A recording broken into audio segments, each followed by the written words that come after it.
G'day viewers, how are we all going? I know it's been quite a while since you've probably seen anything pop up on this channel. Probably hasn't been anything for the last year or so, but I recently picked up my new daily driver, this 1994 EF Fairmont. It's kind of given me a little bit of motivation to, you know, get out and make a bit more content, make a review per se. So today I'm just going to be doing a little once-over walk around of my EF Fairmont and just, yeah, giving you a little bit of info of this car. So this is the Ford EF Fairmont, and the Fairmont is like the more executive luxury sort of version of the Ford Falcon, which was a mainstay of many New Zealand and Australian families back in the day, back when these were still around. And you still see them around quite a lot. They've all held up pretty well. If you're a long time viewer of the channel, you'll remember I had a 1996 EF XR6, which was the sportier model of this.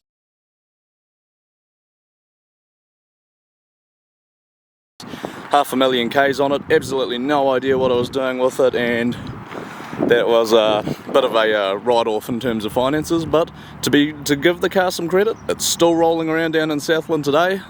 It's still road legal, well, maybe, but still getting around, and that's the important part. But anyway, this is my significantly nicer 1994 Ford Fairmont. It's only got 135,000 kilometres on the clock, which is really what made me jump on this one. I've been looking at these for a while in the market for one, and there hasn't really been anything this tidy come up in the slightest. I was wanting something that was completely bone stock, so I had a level starting field to go off for any modifications that I did want to make. But after driving this thing for 2 weeks, I honestly don't really want to modify it at all. It still holds up perfectly well on the road today, even at over 30 years old. So for those watching who have no idea what a Ford Fairmont / Ford Falcon is, I'm sure most people who have access to the internet will have come across one of these at some point, seen them on a forum or something like that, or on Facebook.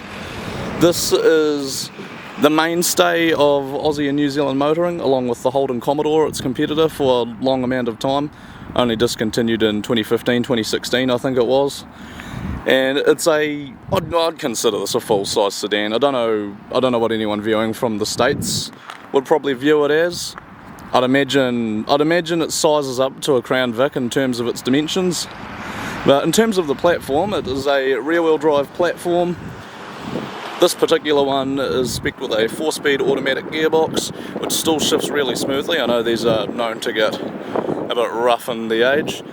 And this one's running a 4-litre straight 6 single overhead cam under the bonnet. And I don't exactly know how much horsepower they make. I think they're about 200 at the crank, but it's ample to get this heavy beast moving and rolling, and an incredibly reliable engine when looked after. Now the EF generation, which was the follow-up from the EB and ED, the square ones of the early 90s, is the first what I'd call round or melted cheese Falcon, I guess you call it. And these things were produced from 1994 to I think about 1996, when they switched over to the EL, which had a couple minor facelift changes. I think the front and rear bumpers were different, the tail lights were slightly different, and obviously all the running gear and electronics got a slight update, but it's pretty much the same car. And then of course they switched over to the AU Falcon after that, the much more radical looking design of the late 90s and early 2000s. Now obviously, being over 30 years old, this car's not perfect. It is by far from perfect in terms of the bodywork. Like, there's lots of paint scratches here and there. The headlights are quite faded and have gone yellow.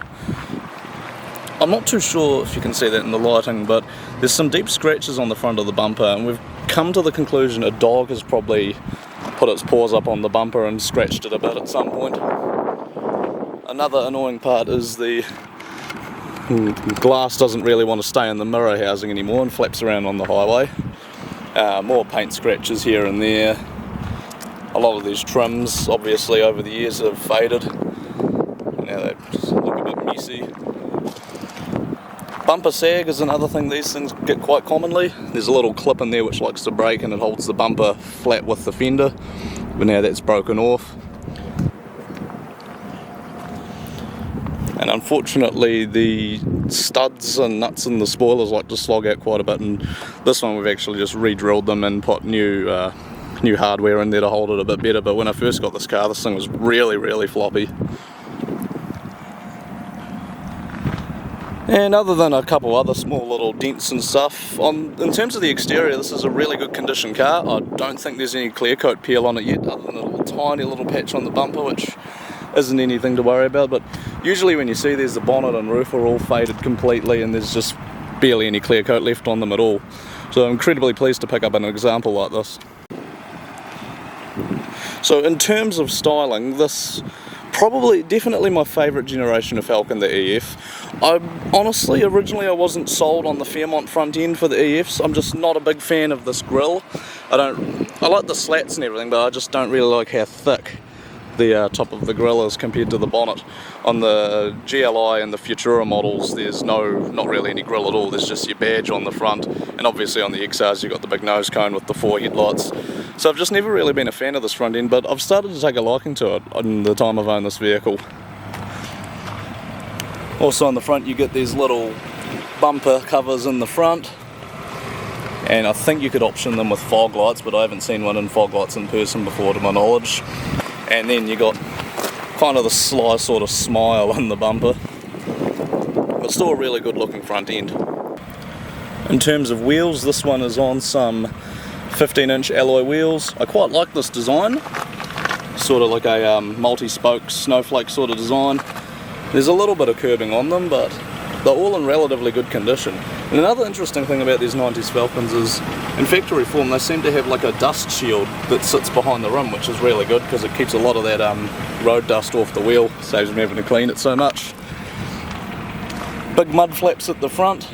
You got the stickers on the side which say 4-litre inline, overhead cam, computer torque control. Very boisterous, fancy words as per the 90's.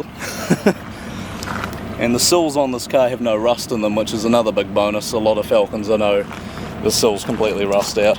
Luckily you can still get sill replacement kits and they're relatively cheap.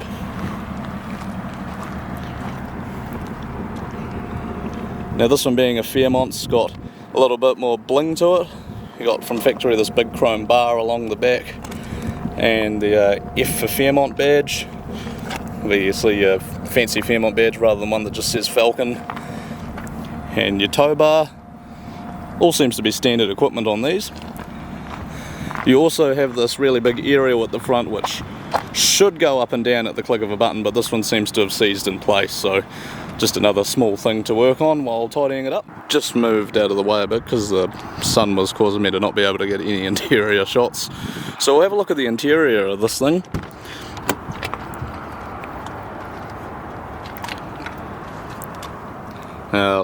A lot of greys, a lot of plastics up here obviously.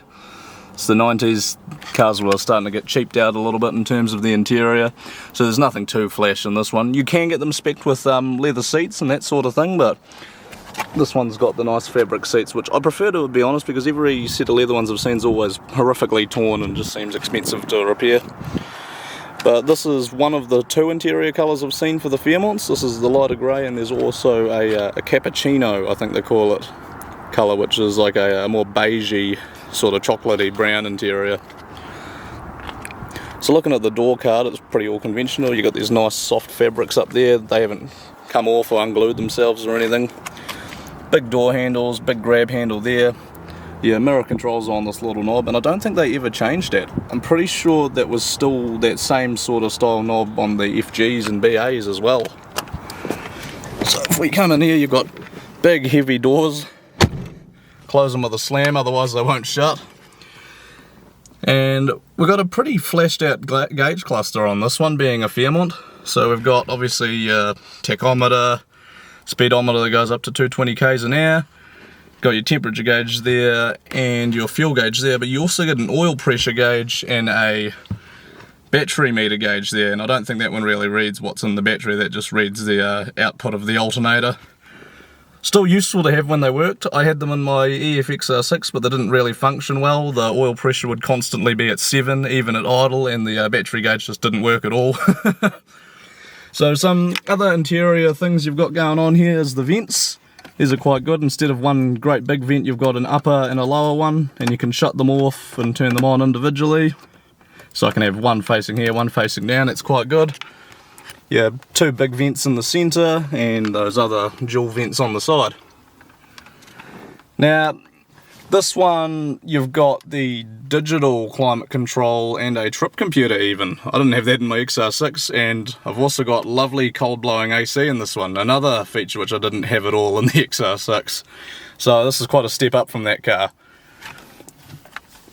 So just an overview of the dash. I like this big sort of sweeping line and curves down over there.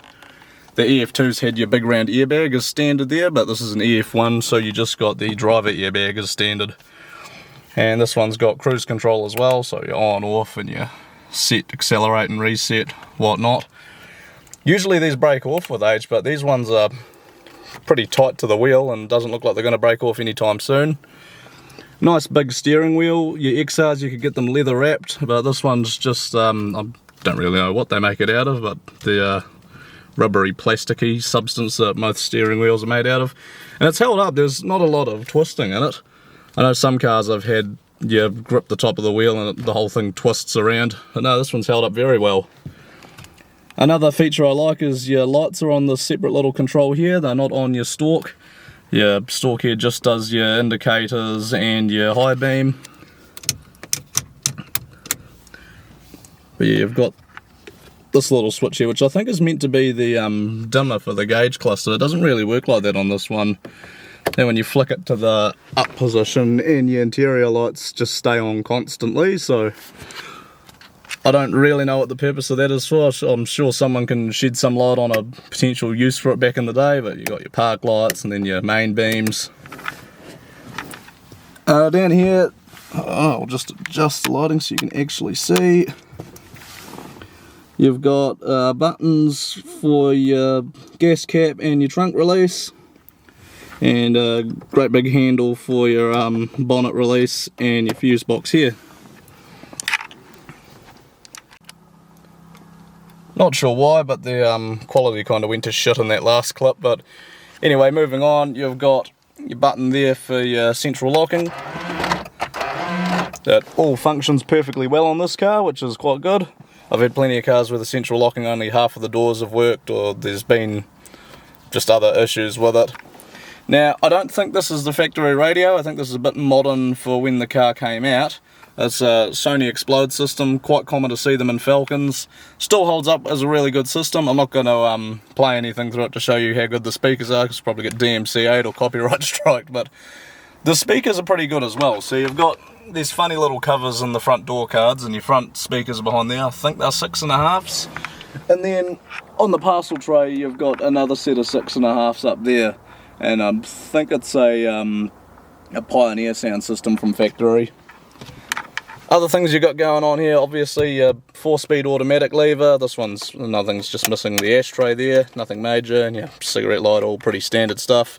You get a economy switch, and I believe it's meant to make it shift into a higher gear a bit quicker, but it seems to have the opposite effect for me. It seems to rev hang and hold gears when I've got it activated, so I don't know, I'm just not really going to use it. It doesn't bother me. I'm pretty content with the economy that this car gets, in terms of considering it's a big 4-litre inline 6 and only a 4-speed auto paired up to it.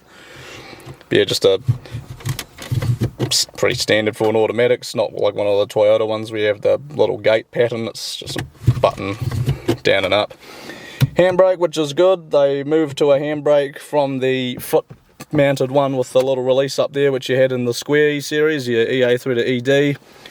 And you've got all 4 power windows with this being a Fairmont, and I'm guessing that's your window child lock key, but that's another little issue with this car, is the windows, most of them like to go down, but a lot of them don't like to come back up, and the driver's one just doesn't want to work at all. It was working the day I test drove the vehicle, and when I went back to buy it the next day it had stopped working, but the seller kindly shaved off a bit of the price to get that fixed. So I've got new window switches coming, which are a relatively easy job, and if that doesn't fix it, then I might have to start looking at window regulators, which honestly seems like a pain. I've had a look behind the door cards of a few of these at Wreckers, and it just doesn't look like a fun job at all. So hopefully the switches fix that. So you've got your 4 switches there, and I get what they were doing, like moving them off the door cards, but I feel like it's a pretty poor design having them in front of the cup holders, because if you spill your drink, that's all going to go down behind the switches and they're all going to get gunked up, which I'm pretty sure is why a lot of these have failed on the second-hand cars. Cup holders are pretty interesting. You get like this little space for 2 cups, and then you have this little tab which comes up to hold them in place. A lot of people say they're not very effective and they spill drinks, and there's like full 3D printed switch housings and cup holders that you can get for them, but I haven't had any issues with this personally. I've had little cans and big cans, cups of coffee in here, and this has worked perfectly fine for me, so I'm just going to stick with that for now. Centre console cover is a nice leather one. It's starting to lift a little bit, obviously with age, and you get a sizable amount of room in there for CDs and other things, and well, packets of mints. Moving over to the glove box, because there's no passenger airbag on this, you get this nice strip with the Fairmont badge in the centre to remind you that you're not driving an ordinary Falcon, you're driving a Fairmont, driving the top of the line. And it's pretty standard stuff in there, just a regular glove box. I've got my Haynes manual, obviously really useful for this car, and quite a lot of paperwork from past warrants of fitness and mechanical work. Another thing, this car's had a lot of mechanical work done on it prior to me owning it. It's had 2 new engine mounts recently, all the spark plug leads and spark plugs. I do have a small list of other mechanical issues with it, which I have to go through, and I'm slowly getting there and replacing them all. I'm doing a full cooling system replacement, because when I first got it, it didn't really overheat, but it liked to evaporate all the coolant out onto the ground after driving it, and it had a lot of heat soak, but we gave it a good bleed, put some new coolant in it, and that seems to have solved that issue for now. And looking to the back seats, there's not really anything exciting going on there. It's a seat. You get that little pull down armrest section, and you get grab handles and lights. I do like this big dome light pod thing here. You've got your individual driver and passenger map lights, and then your big main back seat light, which is activated by that switch by the headlight controls that I was talking about earlier. Seats, you do get a fair bit of adjustment. You get a lumbar adjustment on these, and you can't really see it, but I've got 2 more knobs down there for the other position controls. Leg room in this car, I've gotten used to it, but when I first got it, there was a bit more to be desired, because I can't really stretch my legs all the way out like I can in some of my Japanese cars, but it's still an adequate amount of leg room, and you get a nice wee footrest there, so plenty of room for a clutch in the manual versions, and an adjustable steering column is another nice feature you get in this car. So I'll start it up and we'll have a listen to how it sounds, because it's not too pretty at the moment, unfortunately. Now, starts fine, and it's where it should be idling, but it's got a little issue with, I'm pretty sure it's a misfire. I'm pretty sure it's a very slight misfire, because when you're sitting in drive, I don't know if you can see that or maybe even hear it through the camera, but it doesn't really like to idle when you're in, honestly, even in neutral or drive or anything like that. The revs are pretty low in this thing, and I can feel it through the bonnet if I hold it that there's a misfire every now and then. So I've got a new coil pack to chuck in this thing when I get the time to do it, and hopefully that solves the issue. If not, there's a couple little sensors and other fixes that I need to go through, but that's my plan, to renew everything in the engine bay and give this thing a total refresh anyway, so it doesn't really bother me that I have to order and buy these parts. Now, while the car's running, I'll show you the wee trip computer here, if you can see that. So you got, that's just the clock, and then that's my estimated fuel range, and you've got like your average litres per 100 kilometres, average kilometres an hour, whatnot, and I'm not too sure what this one's for. I'm going to have to look in the manual and find out what it is. Obviously my XR6 didn't have any of this at all, it just had the clock, so it's all pretty new to me. Aerial, like I said, doesn't work unfortunately, and it's just the button for the rear demisters. I quite like the auto AC controls, they're pretty nice. Most of the buttons work perfectly fine. You got vent, which is just letting the natural air flow through. Don't know what ambient does. Obviously your auto adjusted one, your AC works really well in this car, it's ice cold. And I am going to have to take this dash panel off because I think there's a little clip broken in there. It doesn't line up. It should line up perfectly with the panel, but the panel sits in a little bit and I can hear rattling in behind whenever I'm driving it, which is driving me slightly insane hearing it. So I'm going to pull that apart and hopefully solve that. Another little issue, it's not doing it now, of course it's not going to do it on video, but the heater fan has a bit of a ticking sound every now and then, so I'd say there's like maybe leaves or something jammed in there, but just small maintenance stuff. Anyway, we'll have a look underneath the bonnet now. Just come around under the bonnet. Oh, you can see there a bit more of those scratches I was talking about. You've got your bonnet release there, you really got to push it in hard, lift it up. Now you do have bonnet struts on this model, which is nice, instead of a little bar to prop it up. And the engine cover under the hood is still in really good condition. I don't think my last one had that either. And sorry for the wind noise, wind's picked up a bit. And I've still got this nice plastic shroud which covers the front of the engine, another part which is usually missing on a lot of these. Engine bay design's pretty standard. There's your big straight 6 engine, heat shield over the exhaust. The intake design is a bit strange, right? You've got your airbox here and it goes up to like this double intake through these sort of boots and then around and down into your even stranger looking intake manifold, which is the mighty 6 turbochargers lined up together, I guess. And then you got this little shroud which covers your power steering pump and pulley. There's a chain drive engine, so no cam belts to replace, and I don't really hear any stories about the chain snapping or anything like this, so just a really good reliable engine once looked after. They've used these Falcons as taxis and police interceptors in Australia and New Zealand for years and years, and obviously just a really good vehicle for fleets. The 4-speed auto, it does what an automatic does. And then you've got your strange coolant tank design, which, because it's an iron block, and you might have noticed that little bit of a misfire, it's starting to suck in a bit more here. But the coolant tank design's a bit strange. They're like this weird packet of hot cross buns, I guess, and they're an iron block, so they always get dirty. People never change the coolant in them and it stains the shit out of the reservoir. But got a brand new one to go on, fill it with the correct coolant, which should be green coolant in this. This one's running pink coolant at the moment. And honestly, not much to talk about engine wise. Good motor, they sound pretty decent for an inline 6. Find where the throttle is and give it a bit of a blip if I can reach it.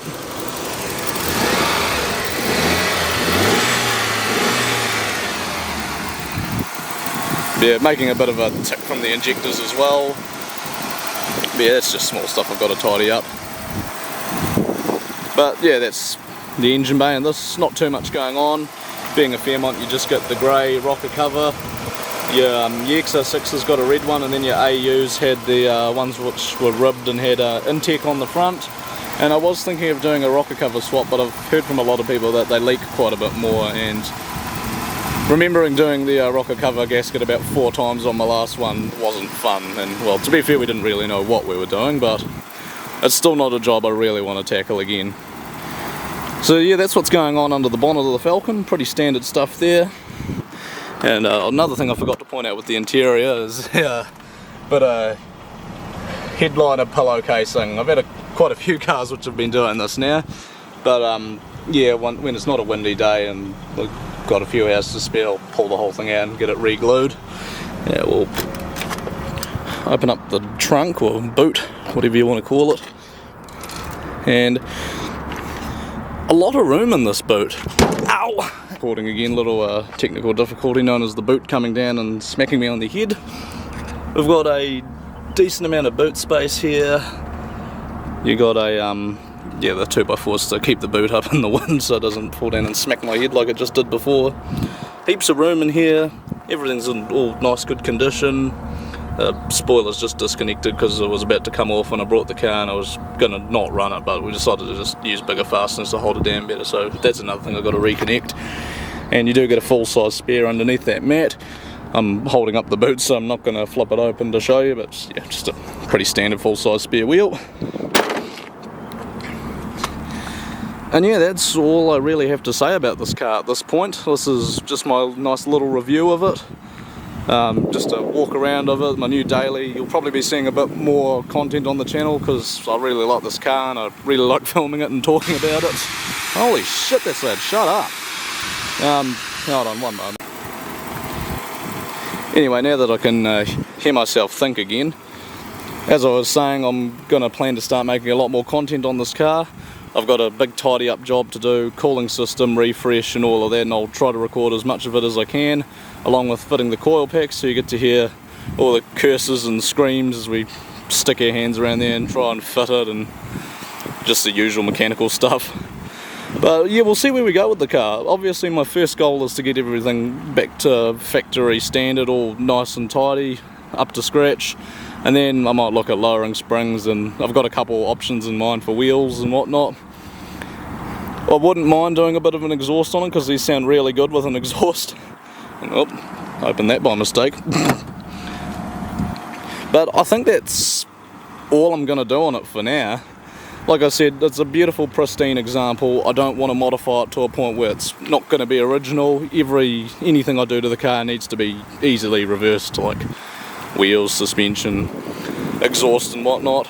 Yeah, no engine mods on this one, unfortunately.